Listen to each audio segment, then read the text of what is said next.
Assalamu alaikum warahmatullahi wabarakatuhu. Ashama akam jirtan ordoftoota Goshootiyaatiyuu. Goshootiyaatiyuu haala gaariin viidiyoo bareeduu bifa intarviitiin bifa isin bashannansiisuun qabatee isiniif dhiyaataa jira. Yaa obboloota koo.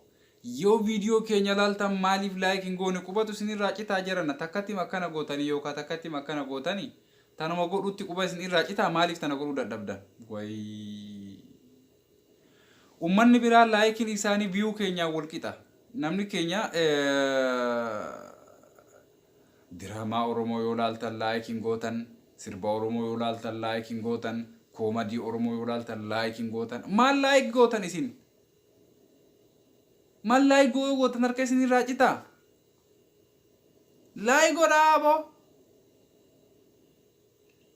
Dhugaa rabbiin isiniin jedha laayik qofa godhaa harka isinirraa citaa laayik ila barqumni isinirraa citu akkanuma godhaa bira taraa.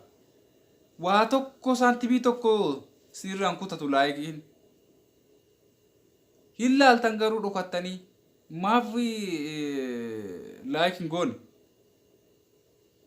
Laayikiin bar nuuf hamileedha. Nuuf hamilee keenya warra waa hojjetuuf eessaa waa hojjennee amma fakkeenyaaf wanta meeqa waa baay'ee waan hojjechuu barbaannu hojjennee gadi gara gabbaas nuun dhabneera warroonni waa hojjetan hedduun isaanii jechuu sababni hin keessummeessitan hin simattan anaa dhufu hin jettaniin anaa dhufuudhaan isimadhaa isin malee uumaan qabnu isinuma rakkisnaa nu simadhaa anaa dhufu baga dhuftee jedhaa laayik godhaa yoo laaltan laal osoo laayik hin goone biraan bayinaa jibbitanillee osomaa jibbitan osomaa icci jedhaatuma isin dabbaraatumaan akkanuma godhaa bira achi taraame.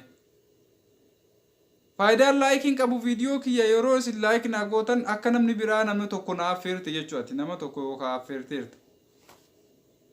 Namni biraa na arguu danda'a ati laayik naa goonan waan ati jaalatteef warri yuutuubii illee na babal'isaa jechaadha yoo isin laayikiitti baay'ista. Isin laayik yoo gootan harki isin irraan citu obboloota koo laayik godhaame ani laayik himaan isin kaafachaa jira. Inni biraa kan itti aanu maal seetanii ergaan qabadhaa isiniif dhufe obboloota koo.